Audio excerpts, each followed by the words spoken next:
Se dedica a proyectos de investigación, dice, donde estudia procesos de la formación de las rocas y los sedimentos de la península de Baja California y del Golfo de California.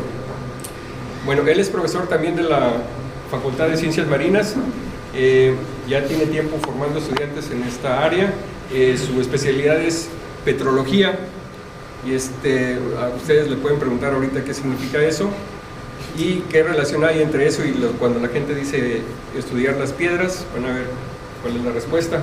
Él estudió en Ciencias Marinas, aquí en la UABC, en Ensenada, y después la maestría en el Departamento de Geología del CICESE, en donde está trabajando desde hace ya buen tiempo. Entonces, bueno, para no quitarle más tiempo, los dejo con Gabriel Rendón Márquez. Gracias. Muchas gracias, buenas tardes. Bueno, muchas gracias por invitarme. En realidad nos hemos dedicado mucho a la divulgación de la ciencia por una razón bien básica, ¿no? Pues que están faltando ya científicos en México, ¿no? Gente que se quiera dedicar a la actividad científica, porque hay la creencia de que la ciencia no está bien pagada y que normalmente los científicos sufren, ¿no?, de carencias. Bueno, eso es una gran falacia, y entonces lo que vamos a hablar ahora, pues a lo mejor es un tema que ustedes por ahí ya seguramente han oído hablar, pero vamos a hablar de cómo se originan los sismos, cómo se originan los tsunamis y qué tan expuestos estamos a estos dos fenómenos naturales. Entonces, vamos a comenzar con unas imágenes. No es la idea llenarlos de imágenes trágicas, pero sí es muy importante hacerles ver que el efecto de los tsunamis y el efecto de los sismos, pues es esto, ¿no? La destrucción. Obviamente destrucción de casas, edificios y pérdida de vidas humanas, ¿no? Entonces, eso ya de por sí es una razón suficiente para estudiar estos fenómenos. Otra razón suficiente, estas dos imágenes son del sismo de la Ciudad de México en 1985, del cual vamos a hablar nosotros más adelante. Es un sismo, el segundo más intenso del siglo pasado. Vamos a hablar un poquito más de adelante. Y otra razón para estudiar los sismos es que México es una zona altamente sísmica, ¿no? Tanto en la parte sur como aquí en nuestra península, y ahorita también lo vamos a discutir. Pueden preguntar como ustedes quieran, ¿no? Lo que vamos a ver ahorita es una serie de movimientos que tiene la Tierra, y estos movimientos los hacen lo que llamamos placas tectónicas. Recordemos que la corteza de la Tierra está dividida en placas o fragmentos que se están moviendo unas con respecto a las otras. Entonces, no sé si ya llevaron clase de geografía. ¿Sí? ¿Sí? ¿Un poquito? Bueno, entonces, ¿qué sucedía hace 750 millones de años con los continentes? Pues estaban todos unidos, casi todos unidos, en un supercontinente que se llamó... No, ese fue después. Primero fue Rodinia, ¿sí? Estamos aquí a 750 millones de años atrás en el tiempo. Pangea viene más adelante. ¿Cómo se forma Pangea? Bueno, lo que primero que vamos a ver es que esto se va fraccionando, ¿no? Se van moviendo las placas tectónicas, colisionando unas con otras a través del tiempo, hasta que nuevamente, más o menos a los 250 millones de años, los continentes, después de haberse separado y haber colisionado, se vuelven a unir en otro supercontinente, ahora sí llamado, ahora sí sin miedo, ahora es Pangea. ¿Y qué significa Pangea? Bueno, significa toda la Tierra, ¿no? Ahora, la historia de la tectónica de placas no termina ahí. ¿Por qué? Porque Pangea se vuelve a fraccionar y el movimiento es continuo. Después se separa en dos continentes muy grandes, uno llamado Laurasia y el otro Gondwana, y separados por un océano que le llamamos el Mar de Tétis, ¿no? Entonces, bueno, pero tampoco la historia termina ahí, porque si se dan cuenta, las placas tectónicas se siguen moviendo, y hace 50 millones de años ya había nacido el Océano Atlántico, y observamos cómo estaba abierto todavía la parte de Centroamérica. Y otra cosa, ¿qué le falta aquí? Le falta nuestra península, ¿no? No existía la península hace 50 millones de años, es más, ni siquiera hace 7 millones de años. La apertura del Golfo de California se remonta apenas a 5 millones de años, ¿okay? O sea, es un fenómeno muy, muy reciente. Y bueno, finalmente las placas tectónicas están ahora así. Esto es, actualmente ya se cierra el contacto o el camino entre el Atlántico y el Pacífico, y se forma Centroamérica a través de pura actividad volcánica. y hace 5 millones de años pues nace nuestra península, de la cual ahorita vamos a hablar qué es lo que sucede, cómo es que se origina. Y bueno, aquí tenemos entonces nuestra configuración actual de las placas tectónicas. Sabemos que existen alrededor de 12 grandes placas tectónicas y la configuración actual es de esta manera. Cada color representa una placa tectónica específica y hay grandes placas como la placa de Norteamérica, donde estamos de alguna manera estamos haciendo frontera, somos vecinos de la placa de Norteamérica, porque toda la península de Baja California pertenece a la placa del Pacífico, ¿no? O sea, ahorita no estamos en la placa de Norteamérica, somos de la placa del Pacífico. Muy bien, entonces, en ese movimiento que les acabo de presentar de las placas tectónicas, pues las placas tectónicas van a colisionar, se van a separar, o bien, en una colisión que llamamos convergente, se van a separar en un movimiento que se llama divergencia, o bien se van a mover una con respecto a la otra en un movimiento que le llamamos transforme. Y este es el que nos va a interesar para estudiar un poquito la península y entender qué es lo que pasa aquí. Bueno, entonces aquí voy a presentar un modelo que me va a permitir ver qué es lo que pasa, cómo se originan las ondas sísmicas, ¿okay? Entonces, hay una teoría que se llama, que se abra, ahí está, la teoría del rebote elástico. ¿Cómo es que sucede esto? Todos hemos agarrado una rama de algún árbol o inclusive nuestro propio lápiz y hemos intentado romperlo, ¿no? O seguramente cuando estamos enojados lo hemos roto, pero bueno. Si yo aplico una fuerza a esta pluma, en este sentido, ¿qué le va a pasar primero a la pluma o al lápiz? Se dobla, ¿sí? Pero no se rompe todavía. Estamos en un proceso de aplicar fuerzas que van a deformar mi lápiz, ¿ok? Ahora, ese cuerpo se va a deformar y si le aplico más fuerza, ¿qué va a pasar?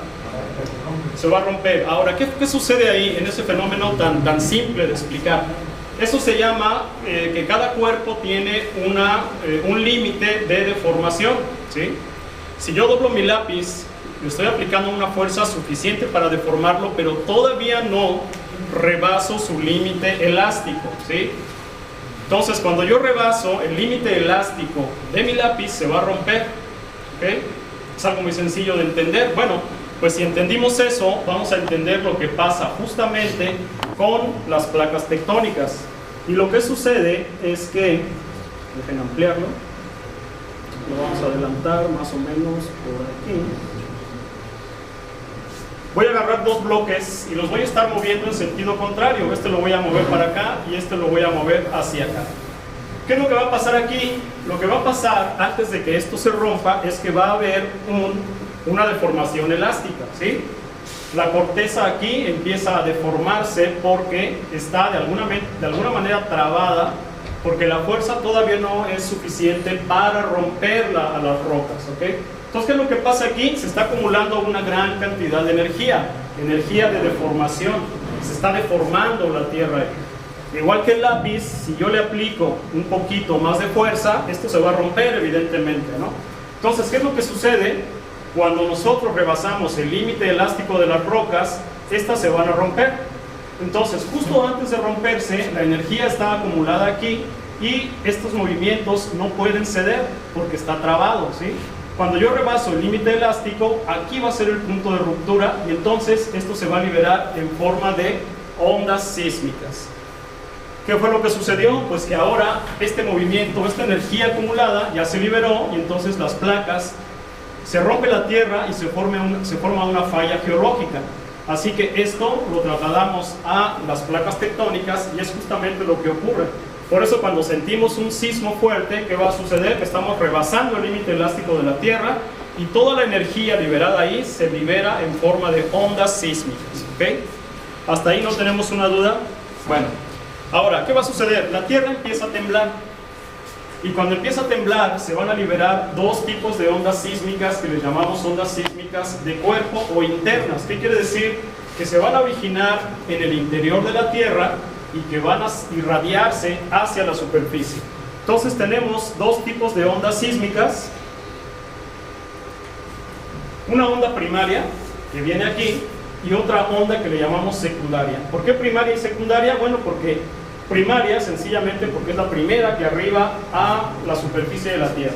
¿Por qué secundaria? Porque es la segunda que arriba. Ahora, ¿cómo ocurre este movimiento? Si nosotros estamos aquí y ocurre un sismo ahorita debajo de nosotros, estamos aquí sentados muy a gusto, y entonces la onda primaria lo que hace es que comprime el material y lo dilata al mismo tiempo.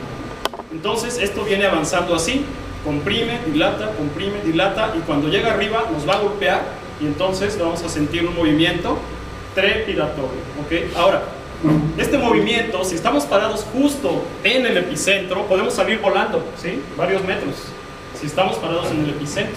No es nada más sentirlo y ya, podemos salir volando, ¿no? Entonces, una vez que sentimos ese movimiento, la Tierra hace este tipo de movimiento, ¿sí? Trepidatorio. Después, las ondas secundarias, que son más lentas, tienen este tipo de movimiento, se los voy a mostrar así. Vienen así, moviéndose hacia arriba, y cuando llegan acá, ¿qué va a pasar? Nos vamos a mover así, ¿ok? Ese se llama movimiento oscilatorio. Ahora, esas dos ondas sísmicas juntas no pueden de ninguna manera, obviamente, irradiarse hacia la atmósfera. ¿Hacia dónde se van a irradiar entonces? ¿Hacia dónde? Hacia la superficie de la Tierra, ¿no? Estas ondas se van a irradiar y la historia no acaba ahí. Se van a generar ahora otro tipo de ondas que se llaman ondas superficiales. Y esas ondas son las más perjudiciales, las más dañinas en cualquier parte del mundo. ¿Por qué? Ahorita lo vamos a ver. Este es su movimiento. Estas ondas se dividen en ondas de Rayleigh, cuyo movimiento lo estamos viendo. Es un movimiento que le llamamos retrógrado, porque sale de aquí y, así como a veces giran una pelota y la avientan hacia el frente, ¿hacia dónde va a ir esa pelota cuando toca el piso? ¿Hacia el frente?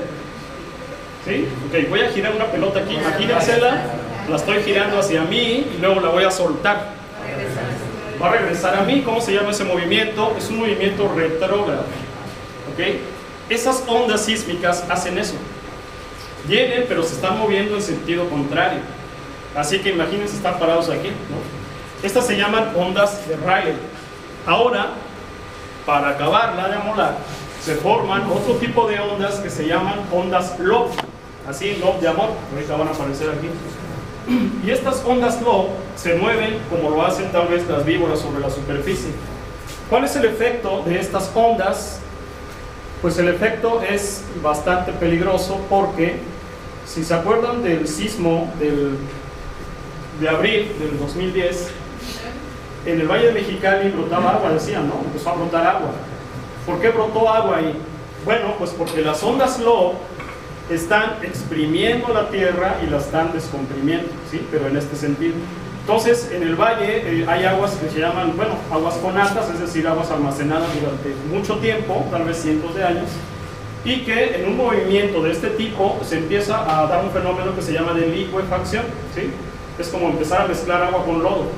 Pero estas ondas, lo voy a poner así, cuando comprimen a la Tierra, pues lo que está ahí, el agua, va a brotar hacia las zonas de menor presión, y eso es, obviamente, hacia arriba, ¿okay?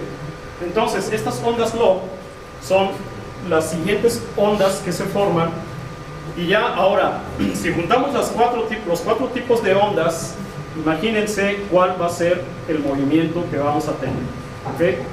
Entonces, eso le llamamos las ondas sísmicas. Ahora, continuando con esto, una vez que ya se descubre toda esta teoría de la sismología y del comportamiento de la roca con las ondas sísmicas, entonces lo que se hizo fue pensar en un modelo que pudiera producir un sismo en cualquier parte. En este caso lo ponemos en el Polo Norte, por decir, y generamos un sismo artificial, ¿no? Ahora, si la Tierra fuera homogénea, por ejemplo, que toda la Tierra estuviera compuesta de un solo material como el fierro, por decir, las ondas sísmicas viajarían tranquilamente de un punto hasta el otro extremo sin desviarse. ¿Por qué? Porque el cuerpo es homogéneo, ¿no? Pero resultó que la Tierra en realidad es bastante heterogénea, ¿sí? Y solamente Julio Verne, que fue el que pudo viajar al centro de la Tierra, puede decirnos esto, pero nosotros no lo podemos hacer. ¿De qué dependemos? De las ondas sísmicas. Cuando las ondas sísmicas atraviesan toda la Tierra de un extremo a otro, se observa que se van desviando sus velocidades y entonces resulta que los sismógrafos registran cosas bien interesantes. Bueno, me voy a regresar. Si tenemos un sismógrafo aquí, en esta zona, se van a registrar los dos tipos de ondas, onda primaria, onda secundaria. Pero resulta que de repente a los 105 grados de latitud no tenemos ningún tipo de registro de onda sísmica. Entonces, ¿qué pasó ahí, no? ¿Por qué no? Si debería de registrarse pensando en que la Tierra es homogénea. Lo que se observó es que se volvieron a registrar ondas sísmicas a los 140 grados de latitud, pero solamente las ondas primarias. La pregunta es, ¿qué pasó con las ondas secundarias? ¿Qué pasó con ellas? Misteriosamente desaparecieron. Bueno, pues haciendo estudios se dieron cuenta que las ondas secundarias, por ser ondas de corte, no pueden viajar a través de fluidos. Y con eso se concluye que el núcleo externo de la Tierra, o que hay un cuerpo aquí, que es el núcleo externo, que es de consistencia fluida. ¿Okay? Mientras que las ondas secundarias sí pueden viajar por líquidos y sólidos, y cuando entran al núcleo interno también se desvían ligeramente, ¿no? Entonces, toda esta teoría, y gracias a las ondas sísmicas, es que nosotros podemos concluir que la Tierra está formada por diferentes capas concéntricas, como si fueran cebollas, ¿no? Y consisten de un núcleo interno de consistencia sólida, cuya temperatura interna es de... ¿Más o menos? ¿Qué temperatura tendrá el centro de la Tierra? ¿Qué se les ocurre que pueda tener? ¿Cuánta temperatura? ¿100 grados? ¿200? ¿No? ¿Más? ¿Cómo cuánto más? Échenme, ¿cuánto? ¿1000? ¿Quién da más? ¿1600? No, ¿quién da más? Es una subasta. ¿Quién da más? 8000. No vaya a no. Bueno, en realidad se calcula que tiene una temperatura de 6000 grados centígrados. Y curiosamente, esa es la temperatura superficial, nada más superficial del Sol, 6000 grados centígrados. ¿Okay? Entonces, el núcleo interno es de consistencia sólida, compuesto de fierro y níquel. Y después tenemos el núcleo externo, que es de consistencia fluida, también compuesto de fierro, de níquel, de sílice. Pero lo más importante es que gracias a que este núcleo externo es fluido, es que nosotros estamos aquí. ¿Por qué razón creen que pasa eso? ¿Vale? Sí calienta la Tierra un poco, pero no es la principal fuente de calor hacia la Tierra. Gracias a que y esos son como azares del destino, porque gracias al núcleo externo, que está compuesto de un alto contenido de hierro, si ese hierro se está moviendo, produce una corriente eléctrica en ese núcleo. Y si yo produzco una corriente eléctrica, ¿qué se va a generar como consecuencia? ¿Qué tipo de energía? Exactamente, se genera un campo magnético. Un aplauso para el compañero. Pero fíjate, eso es muy importante, porque gracias a ese núcleo de consistencia fluida se genera un campo magnético de la Tierra. ¿Y por qué es importante el campo magnético? ¿Es importante o no tiene trascendencia? ¿Cuál es su trascendencia? A ver, termina ya con la idea. ¿Cuál es la trascendencia de tener un campo magnético? A ver, ¿tiene trascendencia o no? Es la que nos jala la Tierra, ¿no? Bueno, eso es la gravedad, pero más que nada, hasta en la televisión lo dicen, ¿no? Que te protejas de los rayos UV. ¿Por qué? La capa de ozono que se está debilitando, pero ¿por qué los rayos ultravioleta no nos matan? Pues gracias precisamente al campo magnético que produce el núcleo externo. Bueno, es que si no tuviéramos el escudo, le llamamos el escudo protector de la Tierra, los rayos ultravioleta y todos los demás rayos del Sol ya nos hubieran echado los cabos. No existiríamos y posiblemente ninguna especie lo haría. De hecho, es hasta el momento en el que la Tierra se estratifica y que se produce el núcleo externo fluido y que se genera un campo magnético, en ese momento la atmósfera ya se puede retener en la Tierra. Entonces, gracias a eso es que nosotros estamos aquí. Si no, pues todavía no estaríamos. Entonces, así de trascendente es el núcleo externo de la Tierra. Bueno, después tenemos el manto, que es de consistencia sólida, y una delgada capa que llamamos la corteza terrestre. ¿Okay? Ahora, si lo viéramos así y le sacamos una rebanada, pues aquí veríamos el diámetro que tiene cada una de esas capas, y nos concentramos ahora en los últimos 660 kilómetros de profundidad. Si hacemos un close-up, nos damos cuenta que está dividido en algo que denominamos la astenosfera, que tiene una zona de baja velocidad de las ondas sísmicas, y después la discontinuidad de Mohorovičić, que son discontinuidades ¿de quién? De las ondas sísmicas. Si yo hablo de discontinuidades, es que las ondas sísmicas, cuando viajan hacia abajo, se están desviando porque hay diferencias de densidades.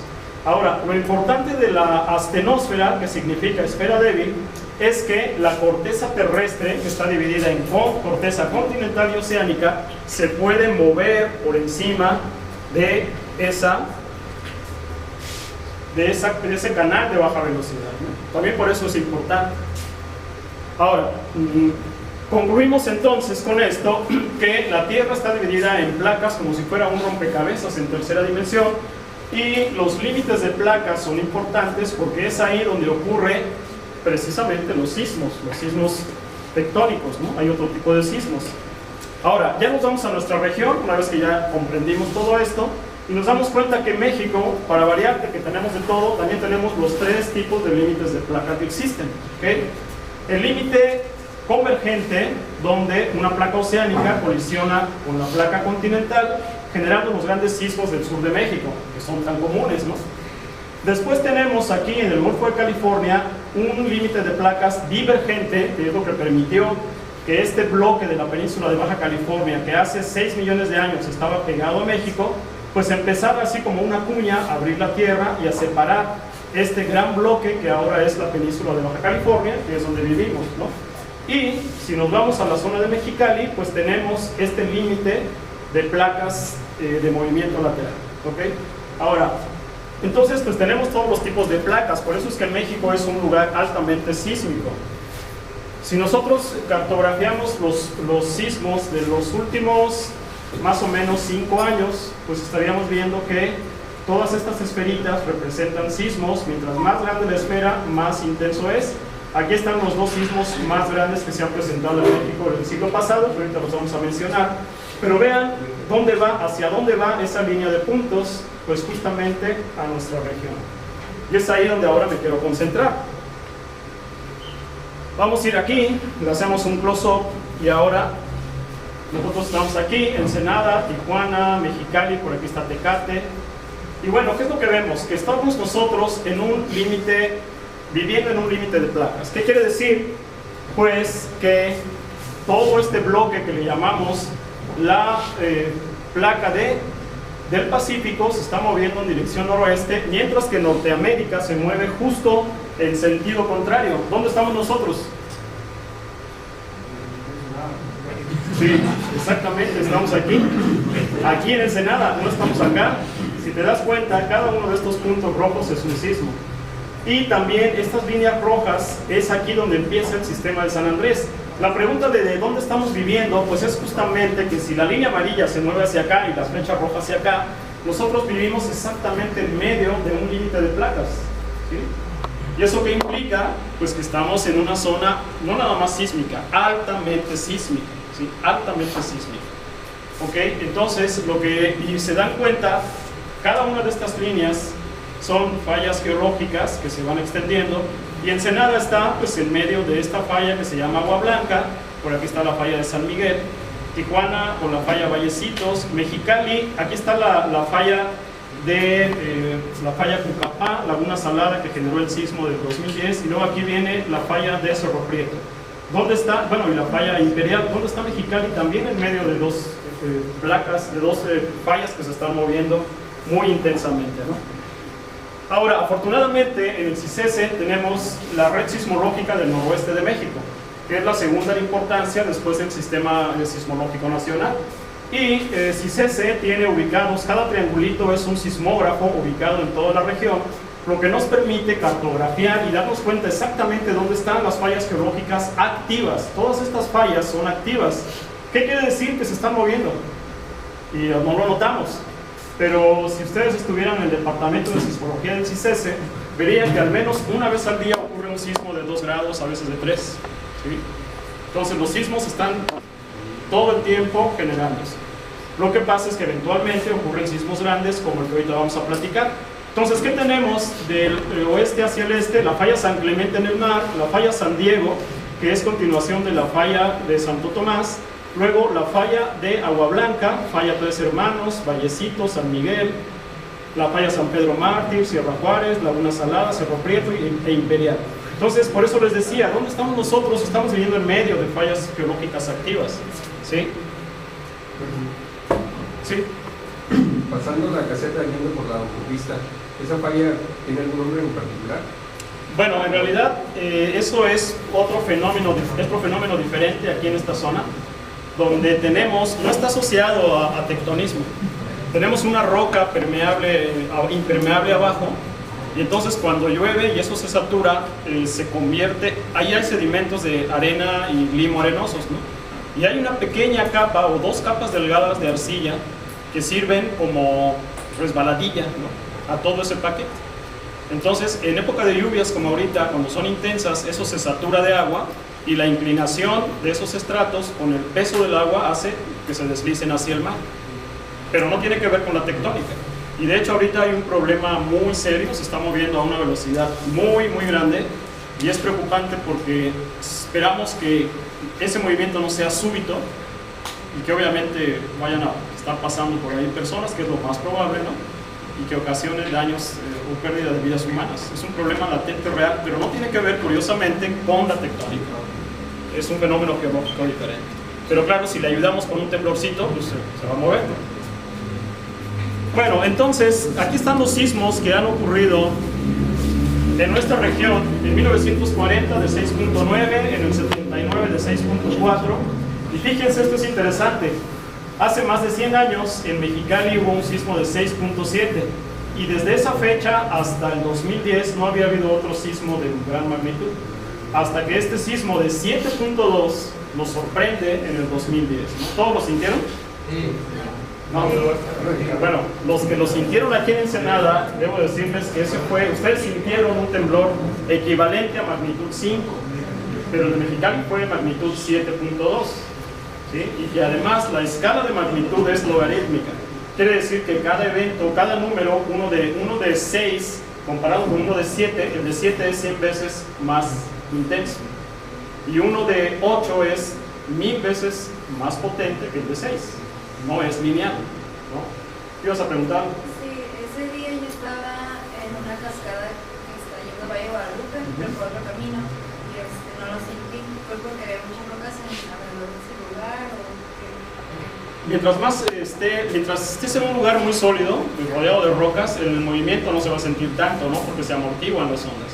Pero si esas ondas llegan a una zona llena de sedimentos, como es Ensenada, ¿no?, pues entonces lo vas a sentir más intenso. Que fue lo que pasó con la Ciudad de México. Ahorita vamos a ver. Bueno, entonces lo que les decía, si sintieron el sismo, el epicentro fue aquí, estos son 7.2, y los colores representan la intensidad que fue sintiéndose en cada zona, ¿no? Aquí nos llegó apenas de una intensidad equivalente a 5, ¿sí? O sea, 1000 veces, casi 1000 veces menos intenso que lo que se sintió en el epicentro, ¿sí? Bueno, y entonces, una vez que sucede el sismo del 2010, pues nos fuimos corriendo al área a ver qué había pasado, y esto fue lo que sucedió, ¿sí? Hubo escalones hasta de poco más de 4 metros, quiere decir que esto de arriba se movió hacia el de abajo se movió a la izquierda y el de arriba se movió así. ¿Eso cómo sucede? Pues sucede súbitamente, ¿no? Aquí estamos viendo precisamente la formación de una falla geológica, que no es tan fácil que ocurra un sismo y que vayamos corriendo al epicentro, ¿no? Aquí sí pudimos hacerlo. Entonces fue impresionante seguir el trazo de la falla y ver que esto se rompió súbitamente, ¿no? Pues imagínense haber estado ahí. Ahora, los sismos de mayor magnitud en el mundo en la historia reciente. El sismo de mayor magnitud que se ha registrado hasta ahorita es en Chile en 1960 con una magnitud de 9.5, ¿sí?, que generó un tsunami que mató a muchas personas en Hawái y en otras islas. Después, en segundo lugar, uno más cercano, que sí nosotros pudimos saber, seguramente tuvieron noticia de ese gran sismo en Indonesia, 9.3, que generó un mega tsunami, ¿no? Y después, en el 64, en Alaska, de 9.2, que este en particular, ahorita vamos a hablar de él, este nos pudo haber llegado, ¿no? Luego en Rusia, en 1952, de 9, en Japón, el que acabamos también de vivir nosotros por la televisión, de magnitud 9, y en Estados Unidos, en Cascadia, en 1700, de magnitud 9. Ahora, ¿qué llama la atención de esto? Pues que un sismo de esa magnitud genera tsunamis que, por lo menos los que se producen en Chile, en Alaska y en Cascadia, esos tsunamis producidos por estos sismos nos pueden arribar aquí a nuestra región. ¿Cómo saben el tsunami que fue en 1700? Bueno, estos valores se calculan haciendo precisamente trabajo de geología. Esos eventos quedan registrados en las rocas y entonces es un estimado. De acuerdo a lo que se ha visto recientemente, con esos datos vas al campo y se nota que esas rupturas, como la que mostré anteriormente, esas rupturas solamente se pueden producir por sismos de esa magnitud. Es un estimado, pero Cascadia está aquí cerca de Oregon, ¿no? Y son sismos muy fuertes que se han producido y que si ya se produjeron una vez pueden volver a ocurrir. ¿Okay? Y ese es el riesgo. Entonces, ahora, como ustedes ya están preparados para un sismo, ¿no? Que los veo así como muy inquietos, como un poco preocupados, como ya saben lo que van a hacer en caso de sismo, como ya conocen su casa y saben que no se va a caer, como ya tienen ropa almacenada, latas, comida, un radio con baterías, una lámpara, como ustedes ya están preparados para eso, no voy a hablar de estas cosas, solamente un pequeño recordatorio, ¿no? Y también les recuerdo que aquí donde estamos parados es una zona que se le ganó al mar, ¿ok? ¿Gracias a qué? Bueno, pues al muelle. Pero en caso de un tsunami o de otra tormenta grande, el mar va a recuperar su terreno, ¿ok? Ahora, vamos a ver, si ocurre un sismo, ¿qué es lo que vamos a hacer? Primero, hay que identificarlos antes, antes del sismo. Y seguramente ya lo hicieron ustedes. Primero, identificar los peligros potenciales dentro del hogar y comenzar a corregirlos. ¿Qué tipo de peligros potenciales puede tener su casa en este momento, en caso de sismo? ¿Vale? Bueno, grietas en la pared ya es un problema mayor, ¿no? Pero igual ya se está quedando en casa. Pero es un problema latente porque en Ensenada hay muchas casas antiguas que se están hundiendo o que sufrieron los embates de ese sismo y sí se agrietaron. Y hay gente viviendo ahí. Yo conozco gente que vive en zonas donde hay grietas, ¿no? Y eso ya es un peligro latente, eso ya es un riesgo muy grande. ¿Qué otra cosa? ¿Qué otro peligro latente creen? O sea, tenemos que imaginarnos que estamos en un sismo. ¿Qué puede pasar en su casa? ¿Está 100% segura? ¿A qué me refiero? La salida no está obstaculizada, no se va a caer la televisión y no van a poder pasar, no se van a caer los libros, no se va a caer el florero, o sea, todo eso está bajo control. ¿Sí? Bueno, entonces una vez que ya los identificaron, si pueden y si creen que deban, hay que corregirlos. Ahorita les voy a platicar por qué. Después elaborar un plan de contingencia. ¿Eso qué significa? Que si ocurre un sismo ahorita, tus papás, tu hermano, tu familia, pues obviamente no está aquí. Tú estás muy alejado de ellos. Y si ocurre una contingencia de este tipo, deben de tener un plan, de decir, bueno, pues, las comunicaciones normalmente se van a tronar. La luz va a fallar. Los teléfonos se van a saturar, o sea, va a ser un caos. ¿Qué vas a hacer? Pues tu familia va a entrar en pánico y tú también, porque vas a decir, ¿qué les pasaría? ¿No? ¿Están a salvo? ¿No están a salvo? Entonces, ese tipo de planes de contingencia tampoco existe aquí, no hay esa cultura, porque creemos que un sismo no nos va a dañar a pesar de que ya lo sentimos, ¿no? Entonces hay que elaborar un plan de contingencia. Después, como les decía, hay que preparar equipo, ropa, documentos y provisiones. ¿Quién de ustedes, levante la mano, los tiene listos? Y que sea honesto.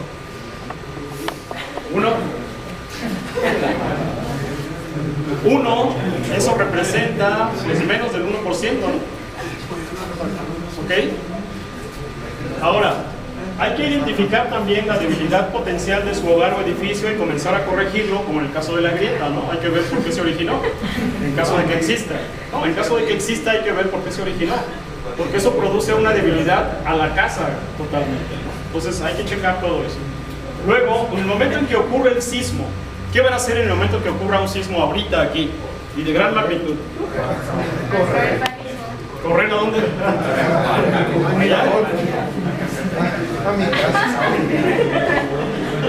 ¿Cómo se nota que no han vivido un sismo de alrededor? Bueno, pero fíjense, hay que preocuparnos por el compañero de allá. Él es la preocupación, porque tiene la posibilidad de salir por la ventana, pero se va a dañar, ¿no? Entonces todos vamos a tratar de salir corriendo por esa puerta que es angosta y que además hay escaleras. O sea, ¿creen ustedes que eso sea bueno? ¿Qué deberíamos de hacer? Pues un simulacro y ver realmente qué pasa si hacemos eso, ¿no? Las personas, muchas veces, aunque el sismo no dañe a las estructuras, salimos más perjudicados por querer salir corriendo. La gente se cae, se lastima, se apachurran, etcétera, ¿no? Y al final no pasó nada con las casas, pero la gente salió muy lastimada. ¿Por qué? Porque otra vez no tenemos la cultura de la prevención. Y en México así somos en todos los aspectos, ¿no? No hay prevención, no estamos preparados. Nadie está preparado. Entonces, el día que sientan uno de veras, las cosas van a cambiar en su vida. Bueno, después de que ocurre el sismo hay que revisar los daños y posibles heridos.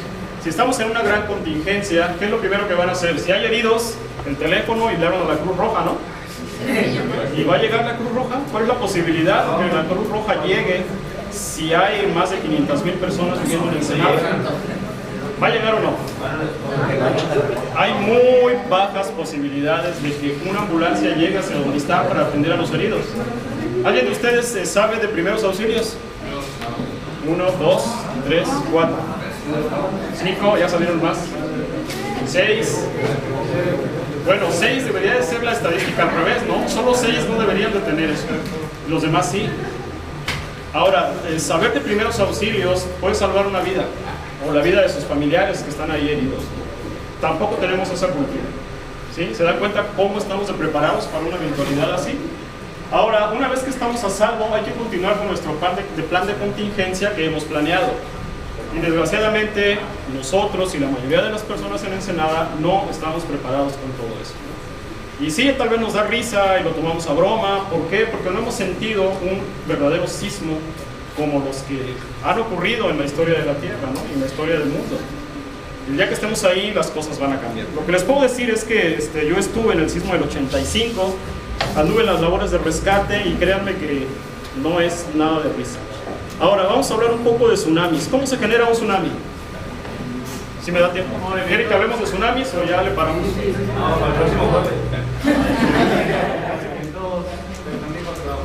Movimientos tectónicos debajo del mar. Muchas de las fronteras de placas del mundo no están sobre la superficie como en nuestro caso. Aquí podemos ir y ver el límite de placas, pero la mayoría están por debajo del mar, ¿no? Entonces, ¿cómo ocurre un tsunami? Bueno, aquí lo vamos a ver. Y después vamos a poner un modelo que nos va a decir qué es lo que pasaría en Ensenada, ¿no? Y eso nos puede quitar el aliento. Entonces, vamos a ver déjenme poner la pantalla más grande. Lo que está ocurriendo aquí, si se dan cuenta con el modelo, lo voy a dejar correr un poquito, es que esta placa se está moviendo y aquí se libera la energía. Bueno, me ganó la pantalla, pero déjenme explicarles algo. Vamos a poner pausa aquí. Aquí lo que se observa es que esta placa oceánica se está metiendo por debajo de la placa continental. ¿Qué es lo que está ocurriendo aquí? ¿Observaron qué ocurre aquí, en la zona de contacto? Lo que está ocurriendo es que la placa continental se está deformando igual que lo hace el lápiz, ¿sí? Se está deformando. Y entonces, cuando ya se rebasa su límite elástico, la roca se va a romper. Y fíjense, cuando se rompe y entonces cucharea, pegándole al océano, al agua, a una velocidad ultrasónica, ¿no? Entonces le va a pegar y eso va a generar una ola. Ahora, no nada más se genera una ola, observen bien. Se rompe el límite elástico en segundos. Aquí vemos que esto puede tardar 100, 200 años o más en un movimiento muy lento. Pero una vez que se acumula toda la energía, esta se va a liberar así, en segundos, rapidísimo, ¿no? Vean qué es lo que pasa. El cuerpo recupera su posición y se generan dos olas gigantes. Una que va directamente hacia la costa y la otra que va hacia mar abierto. ¿A qué velocidad se desplazará la ola que va a mar abierto? ¿Cuánto creen? 60 kilómetros por hora, 150, Bueno, pues esta ola que está aquí va a tomar una velocidad cercana a los 900 kilómetros por hora. 900 kilómetros por hora, ¿sí? Son velocidades reales que se han medido. ¿Okay? Y entonces, ok, ya entendimos, así sucede un tsunami, ¿sí? Un tsunami significa ola de puerto en japonés, y para nosotros simplemente es una ola gigante. Ahora, vamos a ver por último un modelo.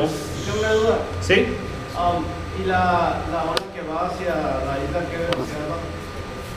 O sea, está alrededor de 900 kilómetros por hora y la que va para... Se han calculado a las que están cercanas a la costa 600 a 650 kilómetros por hora.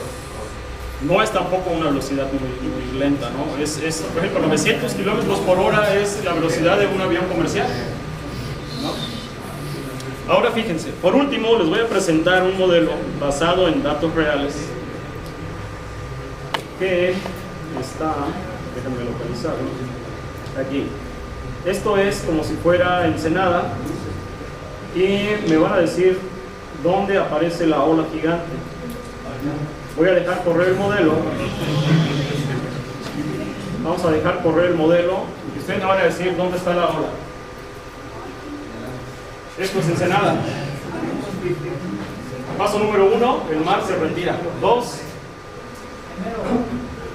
Ahí. En todos lados. ¿Alguien vio la ola? Ahora, este es el primer daño que ocasiona. Después el segundo, cuando toda esa agua regresa a su posición. Y toda esta ciudad, como sucedió en Japón, como en Indonesia, como en Alaska, quedan prácticamente destruidas. ¿A dónde llegaría el tsunami? Allá vamos, fíjense.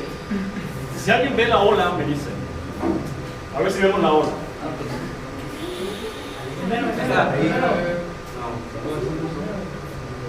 ¿Por qué no vemos la ola? ¿Dónde está rompiendo la ola? Porque se fue más lejos. Las olas de tsunami rompen muy atrás porque tienen una amplitud muy grande, no como las olitas que vemos aquí. Entonces, cuando enseñan los surfistas que emocionados con una ola de 5 metros y ya no, métanse a una de tsunami y a veces ahí sí van a demostrar que son buenos. Entonces, la ola rompe muy atrás, ¿por qué? Porque está tocando fondo muy atrás. Entonces, ¿qué es lo que estamos viviendo ahí o estamos viendo nosotros? Lo que en oceanología se llama la zona de swash, ¿no? La zona donde rompe la ola y luego toda esa energía se disipa hacia adentro, ¿no? Y ustedes cuando están en la playa han sentido ese movimiento y han sentido la fuerza de una pequeña ola cuando los arrastra hacia el mar otra vez, ¿no? Ahora imagínense toda esta cantidad de agua regresando a una velocidad muy grande. Bueno, pues lo único que esto es sinónimo de destrucción, pero destrucción total. La pregunta que tú haces es muy buena porque es ¿hasta dónde va a penetrar toda esta agua tierra adentro? ¿Qué piensas tú? ¿100 metros? ¿200? ¿1 kilómetro? ¿Cuánto es? De aquí, bueno, 1 kilómetro, de aquí a donde estamos, tierra adentro, ¿hasta dónde llegaría 1 kilómetro? Más o menos. ¿Como al Papas? Al Papas. No, un poquito más. Un poquito más. Bueno, la ola de Japón. La ola de Japón, en la zona donde rompió primero, el agua entró 20 kilómetros. 20 kilómetros. ¿Dónde son 20 kilómetros en línea recta de aquí a ¿A qué altura más o menos? Las alturas que se han registrado en algunas zonas son de 30, 40 y hasta 60 metros de altura. Es algo inimaginable, o sea, es algo inimaginable ver un cuerpo de agua que se levanta 30 metros en la costa. Y aparte va a romper y toda esa energía va a penetrarse hacia tierra de... ¿Podría llegar a San Antonio de las Minas tranquilamente? Sí, dependiendo, porque eso es muy interesante. Lo que se ha observado en los videos de los últimos tsunamis, que han sido mega tsunamis, es que primero las calles sirven como canales donde la velocidad aumenta. Como hay una cantidad de agua y de energía muy grande y la queremos meter como por ejemplo en un embudo, pues la presión disminuye y la velocidad va a aumentar. Así que las calles se convierten en verdaderos ríos que aumentan la velocidad de entrada del tsunami, ¿no? Entonces ahora, si hay arroyos, el agua se va a canalizar por esos arroyos. ¿Qué pasó en Japón? Bueno, que era una planicie también muy grande, ¿no? Aquí a lo mejor puede ayudarnos un poco los cerros, pero estamos hablando de la ola que se genera en esa zona de Japón y que es la que inmediatamente rompe en la costa, ¿no? Aquí lo que puede suceder, o lo que va a suceder y ya ha sucedido, es que y aquí lo vamos a ver en un modelo, no, por la tectónica que tenemos, definitivamente no se puede producir un tsunami en este ambiente tectónico. ¿Sí? Esto es el sismo de Japón, de Chile, en febrero del 2010. Y aquí está el epicentro, y vamos a ver los modelos que hizo el CICESE, y ahorita les voy a hablar un poquito de eso, son los siguientes. Se empieza a calcular de acuerdo a la magnitud y de acuerdo a la profundidad y a la batimetría del océano. Se corre un modelo cuando está ocurriendo el tsunami, y obviamente este modelo nos permite ver qué va a suceder con todas esas condiciones, ¿no? Esto se está moviendo alrededor de los 800 a 900 kilómetros por hora. Va a llegar a nuestra región ahí después de 12 horas de haber ocurrido. ¿Sí? Entonces, estos modelos se hacen porque esta perturbación es real. Lo que pasa es que, dependiendo de otros factores, como la inclinación de la placa, de hacia dónde va dirigida la ola, bueno, pues no todos pueden resultar dañados. Pero esta perturbación perturba todo el océano del mundo, no nada más esta zona del Pacífico, ¿no? Y entonces el sismo de 1960, que fue el más intenso, el de mayor magnitud, arrasó con parte de Hawái y generó muchas muertes en Japón, que no se lo esperaban. Estamos hablando de 1960.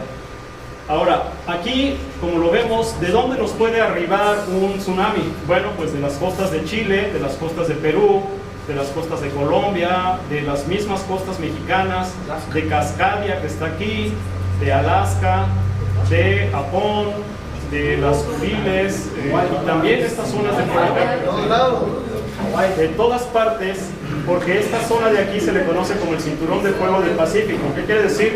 Que toda esta placa oceánica se está metiendo por debajo de Norteamérica, de Australia, de Asia, ¿no? Entonces ahí se genera, es la zona de generación de grandes tsunamis, toda esta parte de aquí, excepto nuestra región, porque es una región, ya sabemos, donde hay movimiento lateral. Entonces, no se pueden generar tsunamis en nuestra región propiamente, pero sí estamos en el paso, en el camino justo de tsunamis que pueden generarse en todo el cinturón de fuego del Pacífico. ¿Sí? Ahora, pregunta. Es cierto que, bueno, mucha gente cree que la isla sería como un tipo de barrera para que llegara. Eso tenemos que descartarlo, porque lo que tienes tú ahí es que tienes la isla y tienes Punta Banda. ¿Qué es lo que tienes? Un estrecho. Toda esa cantidad de energía cuando llega ahí, y eso es un fenómeno explicado por Bernoulli, ¿no? Se reduce el estrecho, bueno, se reduce la zona, y entonces toda esa cantidad de agua que tú quieres meter por ahí, ¿cómo le haces para meter toda esa cantidad de agua? ¿Qué tienes que hacer? En ese estrecho tienes que necesariamente aumentar la velocidad del agua para que pueda pasar más rápido esa cantidad de agua que viene con una energía tremenda, ¿no? Entonces, la isla, de hecho, es al revés. La isla puede generar más problemas porque hace que se acelere, que gane velocidad el movimiento del mar. Entonces, sí me han preguntado varias veces eso, pero eso ya está comprobado que es más riesgoso. Estas islas son más riesgosas para nosotros. ¿Otra pregunta? ¿Tenía mucho tiempo para que pasara un tsunami? Esa es otra buena pregunta, porque número uno, no podemos todavía saber en qué momento va a ocurrir un sismo, ni aquí, ni en China, ni en ninguna parte. Ese es el coco de todos los sismólogos y de la ciencia. No podemos saber en qué momento se va a generar, ni tampoco podemos saber de qué magnitud se va a generar, ¿no? Entonces, no tenemos respuesta para eso. Ningún sismólogo en el mundo tiene respuesta para eso. Y hay mucha gente dedicada a esto, hay equipos tecnológicos que se están tratando de crear instrumentos que puedan definir en qué momento se va a rebasar el límite elástico de la roca, pero hasta ahorita esa pregunta, no tiene respuesta. No te puedo responder y nadie te puede responder. ¿Y no se sabe cuándo fue la última vez que se rompieron las chicas de la Aquí cerca, bueno, ya viste que hay muchas fallas. Ahora, eso también es interesante porque, por ejemplo, el tsunami de Japón, se libera esa energía en esa zona, pero no quiere decir que ya se terminó. Esa energía se va a transmitir a otra zona, a otro límite de placas, ¿no? Y eso es lo que pasa en nuestra región. En el 2010 se liberó esa energía, pero ahora está concentrada en otro punto. Y se cree, esto es así como entre comillas, matemáticamente, se piensa que ahora toda la energía está concentrada en la falla de Cerro Prieto y que en un futuro ese podría ser el siguiente rompimiento. Pero ¿por qué no podemos decir en qué momento va a ocurrir un sismo, porque esto se convierte en algo estadístico. Si hubiéramos tenido sismógrafos hace, no sé, 1000 años, tendríamos 1000 años de registro y podrías más o menos decir, pues cada 100 años aquí ocurre un sismo. La sismología nace apenas en 1930, de hecho nace en 1906 con el sismo de San Francisco. Y los instrumentos y la escala que se maneja de Richter apenas se generó por ahí de 1936. Que por cierto, y eso es interesante decirlo, Richter era un investigador de aquí de la Universidad de California. ¿Y saben quién era su ayudante? Un estudiante mexicano. Y eso casi nadie lo dice porque tal vez no lo saben, pero era su ayudante y entre los dos, no sé por qué nunca lo mencionan a él, pero entre los dos crearon la escala que ahora se maneja de Richter, ¿sí? Entonces, al tener tú un registro apenas de menos de 100 años, no puedes hacer estadística.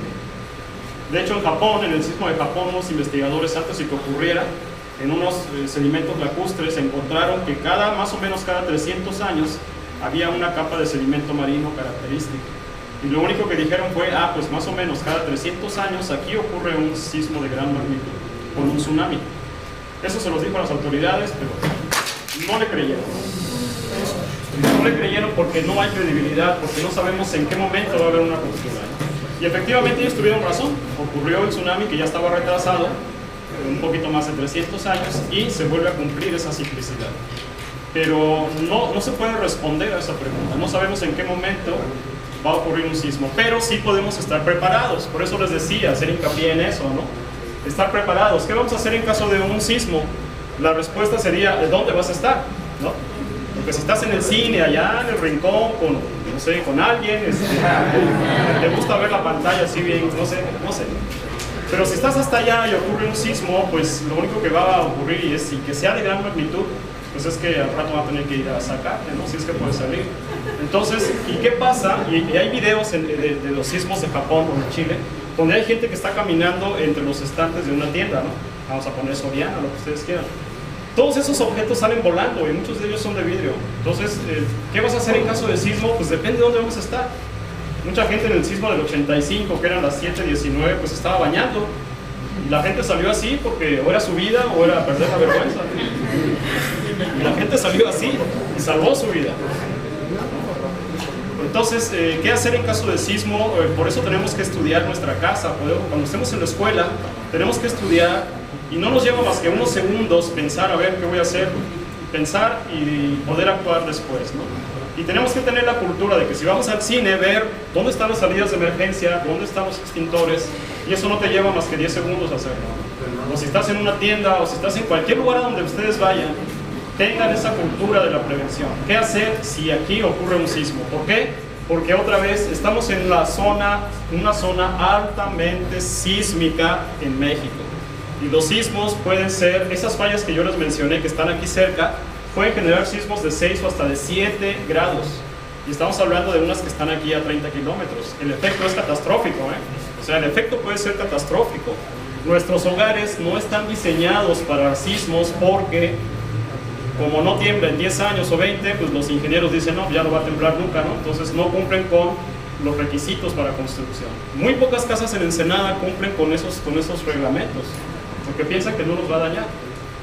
Japón, con toda su tecnología, ellos habían puesto unas bardas de 10 metros y alarmas para cuando sucediera el tsunami se cerraran unas compuertas y se protegiera la ciudad, pero no contaban con que a la hora de que se rompe la falla, se hunde parte de la isla, se hunde casi 1,5 metros. Lo que quiere decir que esos bloques, esas paredes que estaban a 10 metros quedaron a menos de 9 metros. Así que cuando esas olas llegaron, pues eso no sirvió de nada. Y así hay muchos ejemplos. Entonces, número 1, tengan conciencia de que estamos en una zona altamente sísmica. Y eso, de verdad, tómenlo en cuenta. Tomen cursos de primeros auxilios porque pueden salvar una vida en ese momento. Tomen en cuenta que el sismo de Haití, que fue de 7.5 grados, mató en 30 segundos a la mitad de la población de Ensenada. 225,000 personas en unos cuantos segundos, ¿no? Entonces, de esa magnitud puede ser el daño que ocasiona un sismo en una zona altamente sísmica como la que estamos viviendo. ¿Sí? ¿Pregunta? Cuando fue el tsunami de Ecuador, ¿hubo sismo? Es al revés, siempre que hay un tsunami necesariamente hay un sismo. Es decir, primero se genera el sismo y esa ruptura genera una perturbación en el océano, ¿no? Entonces, primero debe haber necesariamente un sismo y después, como consecuencia, una ola gigante.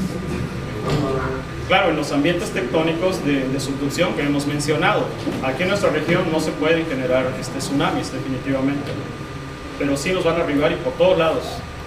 En 1964, ya para terminar, aquí hubo una alerta de tsunami y la gente empezó a salir hacia la salida Ojos Negros. Ahora, si aquí nos dicen viene un tsunami y viene bastante energético, ¿no? ¿Qué vamos a hacer? ¿Te quedas en tu casa? Yo me imagino aquí en Chapultepec, toda la gente pegada ahí colgando, ¿no? En el cerro de Chapultepec, queriendo salvarse. Pues no, o sea, no es suficiente. Y lo que pasa es que aquí, a lo largo de toda la costa, no sé si han visto los letreros que hay de qué hacer en caso de tsunami. ¿No los han visto? ¿No los han visto? ¿En serio no los han visto? Pues no, porque no existen. No existen. Deberían de existir porque uno de los objetivos de la ciencia y de estar trabajando en esto es precisamente hacer este tipo de cosas, ¿sí? Esto que depende de la Secretaría de Marina se llama Centro de Alerta de Tsunamis y México es pionero en este tipo de cosas en el Pacífico y está operando después del sismo de Japón, del tsunami de Japón que iba a arribar, ¿no? Entonces el CICESE también es sede de este centro de alerta de tsunamis y transmite inmediatamente toda la información a todo el país, ¿no? Eso es también importante que lo sepan. Y finalmente aquí algo que viene en esta página es que la información histórica registra el arribo de, fíjense, 60 tsunamis en apenas 250 años, ¿sí? A nuestra región. Son muchos. Y bueno, ahí les puse los dos sismos más intensos del siglo pasado, el de 1932 de 8.2 que generó un pequeño tsunami y el de septiembre del 85 de 8.1 que mató a muchísima gente y que también generó un tsunami en el puerto de Lázaro Cárdenas donde hubo gente que falleció, ¿no? Entonces no estamos exentos y los sismos van a seguir, nos pueden sorprender y sí los invito a que se concienticen de estar preparados con lo que les mencioné, ¿no? Un cambio de ropa, empiecen a guardar por ahí latas, agua, en fin, cosas que ustedes les pueden ayudar en caso de contingencia. No estamos exentos de eso. Y bueno, si no hay más preguntas, mi participación hasta aquí. Muchas gracias.